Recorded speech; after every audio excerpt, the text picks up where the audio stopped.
Graça e paz, meu querido e nobre peregrino. Estou ajeitando a câmera. Hoje nós estamos aproveitando que o celular ficou bom, né? Para gravar vários vídeos. Já fui na favela hoje, né? Fazer a filmagem da nossa ONG, a Casa Azul. Uma ONG que vai trabalhar com pessoas, famílias que vivem à margem da sociedade. Mas enfim, meu nome é Maria, sou uma humilde missionária que trabalha aqui na cidade do Paulista, Pernambuco, no bairro de Maranguape 2, com missões integral.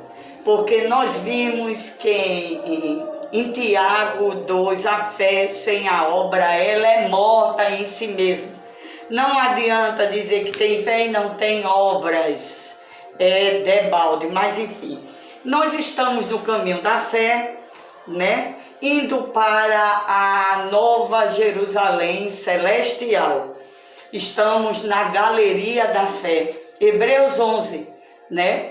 E estamos meditando nas maravilhas que o Senhor fez na vida daqueles homens ali da Galeria da Fé. Estamos no Sinai, na frente de uma cordilheira de montanhas, na frente do Monte Sinai, recebendo coordenadas para a construção do tabernáculo, amém? E eu, antes de começar, eu queria pedir aos irmãos que verifique sua inscrição, porque às vezes o YouTube apaga o seu like, né? Seus comentários. Olha, se você quer ver você fortalecer o canal, se você compartilhar, se você comentar, se você der o like, certo? E você fortalece o canal para a gente estar ajudando aquele povo da favela. Esse canal foi feito em prol da missão integral, só nessa favela não, em todos os lugares que eu estou trabalhando, fazendo a missão. E eu venho pedir a vocês que vocês façam isso, se inscreva no canal, é de graça, compartilhe com parentes, familiares, irmãos da igreja, né? E dê o seu like, amém? Vamos estar falando, antes também de falar, eu quero pedir que abra a sua Bíblia, pegue seus lápis de cor, seu caderno de anotação, olha, para anotar tudo que a gente dá. Tem na descrição do vídeo alguns versículos bíblicos, algumas coisas. Peço que os irmãos abra em Hebreus 9, 8. Vamos falar do lugar santo. Aqui é o candelabro, é o castiçais, o candeeiro com 7 lamparinas. Vamos ver? Hebreus 9, 11, 9, 2, que diga, texto áureo. Porque um tabernáculo estava preparado, o primeiro em que havia o candelabro e a mesa e os pães da proposição, ao que se chama o santuário. Lembra que eu disse que tudo que a Bíblia, tudo que ela retrata, ela é cristocêntrica, é Cristo no centro, né? É Cristo no centro. O Velho Testamento aponta para Cristo, amém? Verdade e prática, através de sua morte expiatória, Jesus nos garantiu o livre acesso no Santíssimo, ao Santíssimo Deus. Eu falei a vocês no outro vídeo que quem ignora o Velho Testamento, a construção do tabernáculo, está ignorando a obra vicária do Senhor Jesus, a obra expiatória do Senhor Jesus. Devemos absorver e ler o livro completo, pedindo ajuda a Deus, para que Ele nos abra os olhos para a realidade, as realidades bíblicas. local de serviço e de comunhão com Deus. As peças do tabernáculo denotavam a sacralidade do lugar. Os dois véus realçavam a santidade que o lugar requeria. O lugar santo tem muito a nos dizer, por isso vamos estar vendo a simbologia, pois esta tem muito a ensinar-nos nesses dias difíceis e trabalhoso. A consolação nesta palavra. O que eu quero dizer, apesar de ser um tabernáculo construído por mãos humanas, era um lugar santíssimo. É tanto que não poderia entrar de todo jeito. Tinha que se santificar. Tinha que se santificar. O ponto central, sejamos zelosos em nossa vida de serviço e adoração a Deus, porque Deus, Ele é zeloso. Ele não quer nada relaxadamente. Ele é zeloso. Que lugar santo é esse? Lugar santo, um local de serviço e comunhão com Deus. O texto do Êxodo 26, 33 mostra a distinção dos dois compartimentos do tabernáculo. O primeiro é chamado de santuário, ou lugar santo, e o segundo, santo dos santos, ou lugar santíssimo. O primeiro aparece como local de serviço no qual somente os sacerdotes podiam entrar para oficiar diante de Deus. Hebreus 9:6. Só o sacerdote podia oferecer, podia estar ali fazendo suas orações, seus sacrifícios diante de Deus. Hoje, graças a Deus, não temos mais isso. Os israelitas limitavam-se a trazer suas ofertas ao altar dos holocaustos. O povo tinha acesso só ao pátio, mas não ao lugar santo. O lugar de serviço e de adoração. No tabernáculo havia uma porta e 2 véus.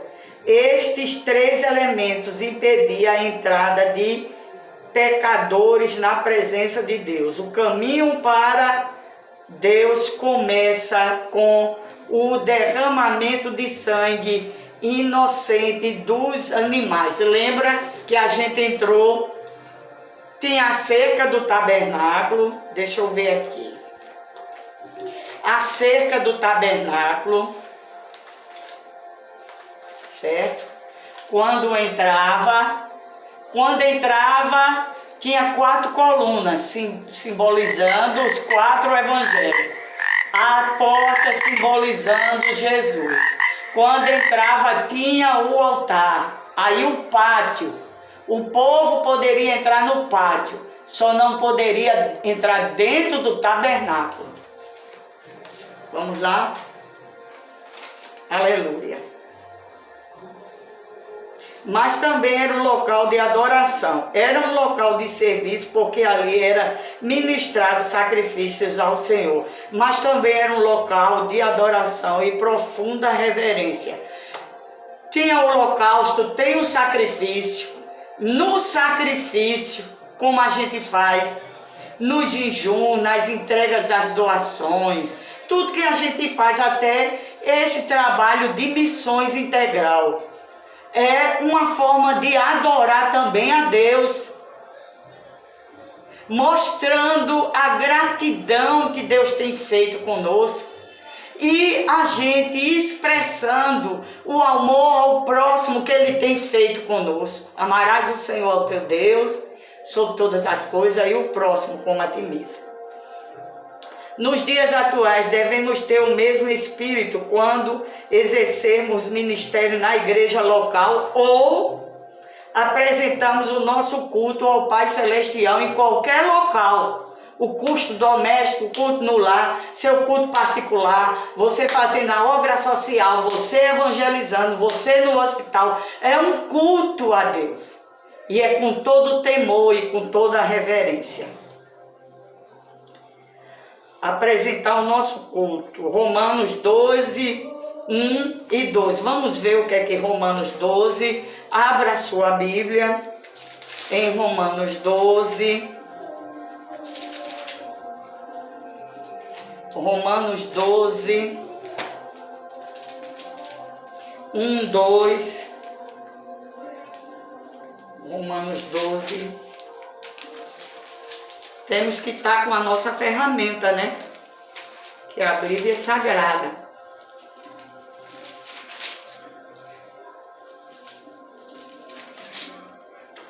Romanos 12, 1, 2.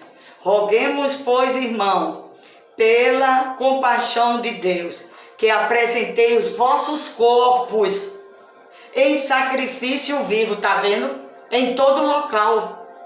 Não é só na instituição denominacional, não. Deus está aqui, nessas reflexões bíblicas. E Deus está aí. Então, cheguemos pela compaixão de Deus, que apresentemos o nosso corpo em sacrifício vivo, santo e agradável a Deus, que é o vosso culto racional. E não vos conformeis com este mundo, mas transformai-vos pela renovação do vosso entendimento, para que experimentais qual seja a boa, agradável e a perfeita vontade de Deus. Como é que a gente encontra o conhecimento de Deus? Através da palavra de Deus. A palavra. E para a gente descobrir qual é a vontade de Deus na nossa vida. Porque a vontade de Deus na nossa vida é boa, ela é perfeita e ela é agradável. Amém? Como tarefa de hoje, eu vou deixar para vocês ler o livro de Romanos. Amém? Eu dei várias tarefas, viu? Vamos cumprir. O propósito do lugar santo tinha-se como propiciação, função, ser o local onde o sacerdote ministrava sacrifício pelas diversas espécies de pecados cometidos pelo povo israelita. A cada violação individual, familiar ou nacional, porque tinha os pecados, né? Tinha individual, o pecado familiar e o pecado nacional. Qual é o pecado nacional? Uma nação idólatra. O que é que a Bíblia diz? Feliz é a nação cujo Deus é o Senhor. Se aqui a gente for enumerar várias nações que é cheio de idolatria e padece. Aí você diz aqui, mas o Brasil não tem terremoto, não tem nada, mas a gente vive numa miséria de inflação, a gente vive numa miséria de corrupção. Por quê? Porque botaram ídolos, dia de santo, dia de ídolos, mas o Salvador é o Senhor Jesus, acabou-se, o caminho é Ele, aleluia. Quando nós nos reunimos, ministramos uns aos outros, mas sobretudo todos estão reunidos para adorar a Deus. O propósito do lugar santo tinha-se como principal função ser o lugar, o local onde os sacerdotes ministravam sacrifício pelas diversas espécies de pecado cometido pelo povo israelita. A cada violação individual, familiar ou nacional, o sacerdote entrava no lugar do santo e apresentava a Deus um sacrifício. Ali estava explicado a santidade de Deus. Estava explícita a santidade de Deus. Pois este lugar era o lugar adequado para restaurar a vida do pecador diante de Deus. Entretanto, a apresentação do sacrifício não era feita perfeita nem suficiente, como registrava a epístola de Romanos. Então foi por isso que o Senhor mandou construir o tabernáculo apontando o sacrifício perfeito. Que sacrifício perfeito? De Jesus. Ele é o sacrifício perfeito, porque ali não era completo, ali ainda faltava, mas o sacrifício perfeito, como está em Hebreus 9, 11 e 14, vamos ler? 9, 11 e 14. Mas vindo Cristo, sumo sacerdote dos bens futuros, para um maior e mais perfeito tabernáculo, Jesus tabernaculou no nosso meio. O que é isso, missionário? Ele veio, se fez carne e habitou entre nós. Aleluia. E maior e mais perfeito tabernáculo, não feito por mãos, isto é, não desta criação, nem por sangue de bodes, nem bezerro, mas por seu próprio sangue. Entrou uma vez no santuário, havendo efetuado uma eterna redenção. Porque se o sangue dos touros e bodes e a cinza de um novilho espargidos sobre os imundos os santificaram, quanto a pureza da carne, quanto mais o sangue de Cristo pelo Espírito eterno se ofereceu a si mesmo, imaculado a Deus, purificado as vossas consciências das obras mortais, para servir ao Deus vivo? Sim, para servir ao Deus vivo. Se Deus em outrora aceitava aquele sacrifício, que não era um sacrifício perfeito, que dirá o sacrifício de Jesus?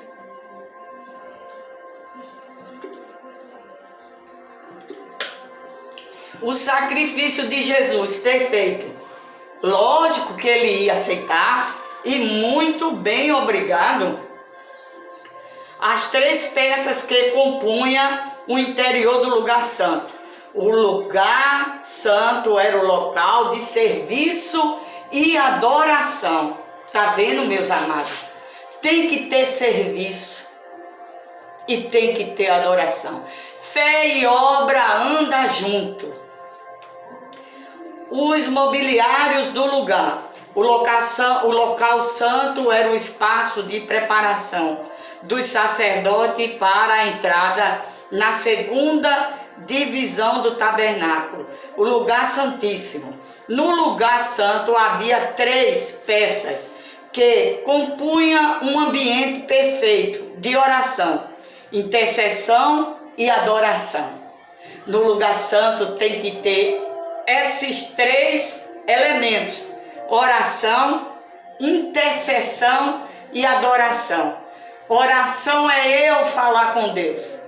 Interceder é eu interceder pelos outros.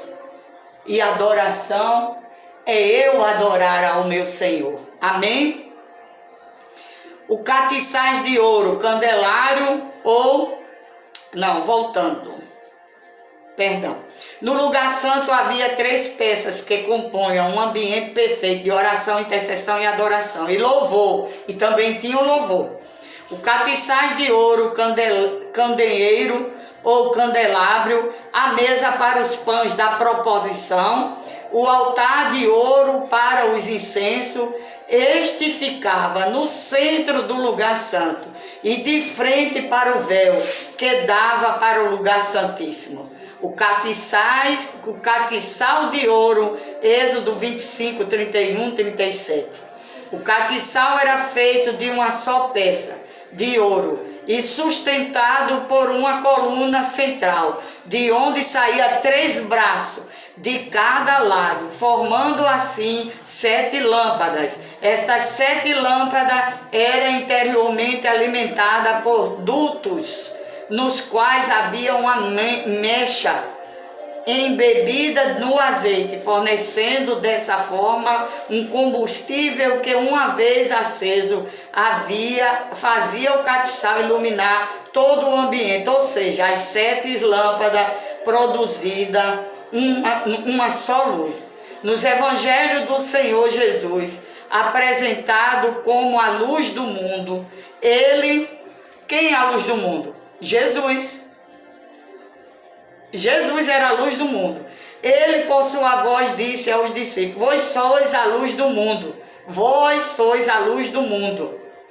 Da mesma forma que o catiçal de ouro iluminava o ambiente escuro, Jesus é a luz que ilumina o mundo em treva. A igreja também tem essa mesma função na terra, até a volta de nosso Senhor Jesus. Jesus é a luz do mundo. Ele veio, tabernaculou, se fez carne e habitou entre nós.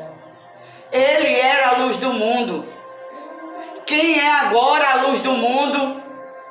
Não é a organização religiosa, não é. É a igreja. Quem é a igreja? Eu e você. Os salvos que aceitaram o Senhor Jesus como Senhor e Salvador da sua vida. Somos a luz do mundo e temos que brilhar, diga-se de passagem. E temos que dar um testemunho digno de filhos do Rei. Amém? Ele possui o verdadeiro azeite como a marca da unção do Espírito Santo. Assim somos chamados por Cristo a iluminar o mundo, pregando o Evangelho com poder, autoridade e ousadia. A mesa com os pães da propiciação, a mesa era feita com madeira de acácia e recoberta de ouro. Nela eram colocados os 12 pães da proposição. E as referências eu vou deixar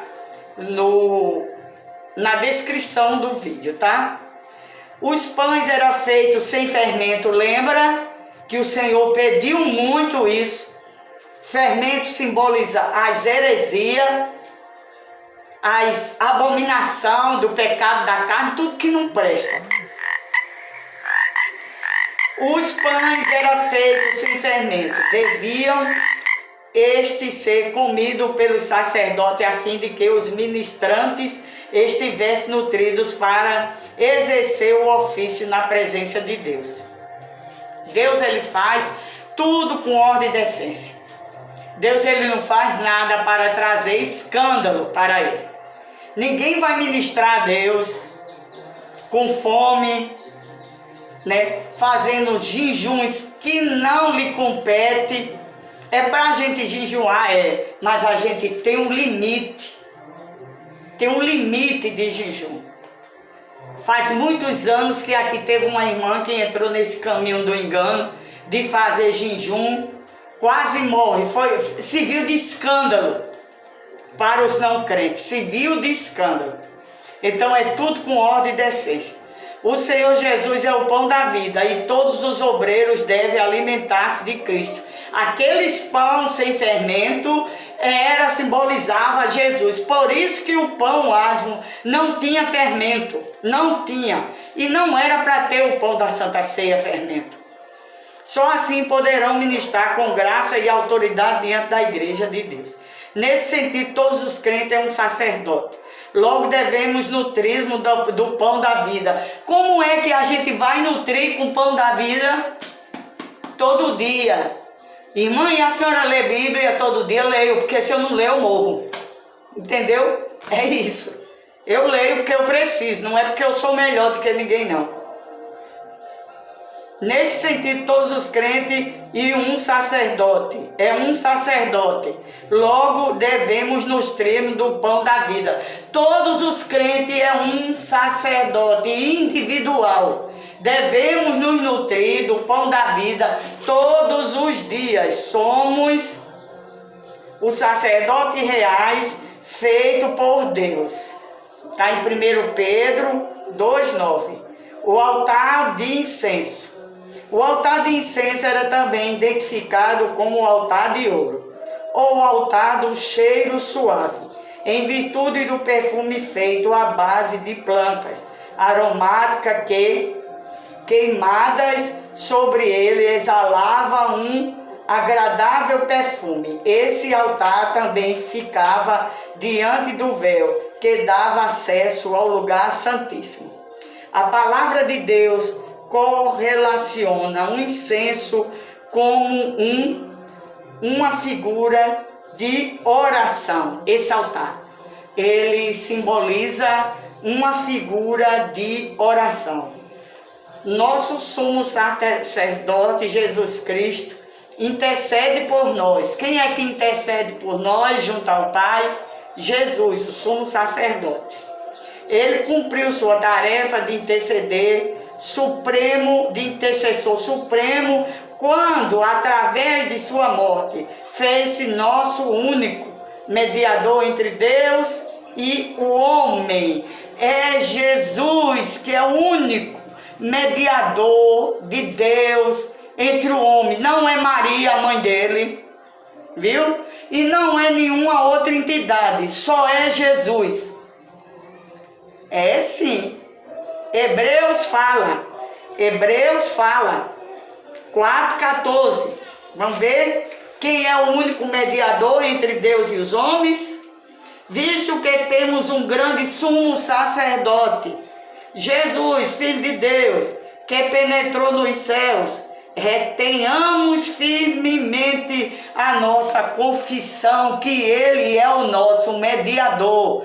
É Jesus, é o mediador entre Deus e os homens. Acabou-se. Acabou-se. As três peças que compunham o interior do lugar santo era o castiçal de ouro, a mesa com os pães da proposição e o altar de incenso, o véu que demarcava o lugar santo e o lugar santíssimo. Aleluia. O primeiro véu, depois de passar pelo altar do holocausto e pelo lavatório do pátio, havia no tabernáculo um véu que dava acesso ao lugar santo. Este véu ficava na entrada do lugar santo. Ele era feito por cortinas torcidas, bordada, e só depois de passar pelo altar, todos os holocaustos e pela bacia do lavatório, o sacerdote poderia entrar no lugar santo. Primeiro o sacerdote tinha que passar lá no altar do sacrifício.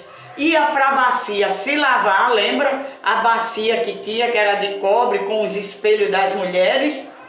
Se lavar, e depois que passasse por esse processo era que podia entrar no lugar santo.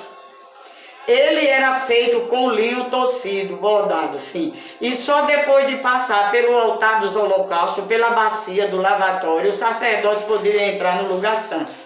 Logo, esse primeiro véu tinha o objetivo de demarcar o espaço entre o pátio e o lugar santo. Aqui começava a ficar claro os espaços permeados de sacralidade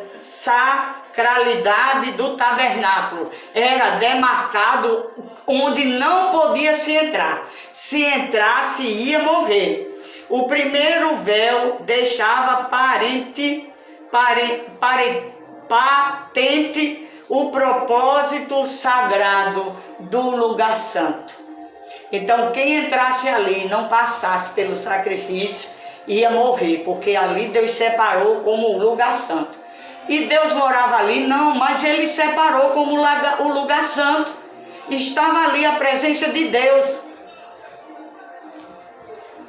O segundo véu, esse é o véu que ficava entre o lugar santo e o lugar santíssimo, ou santo dos santos.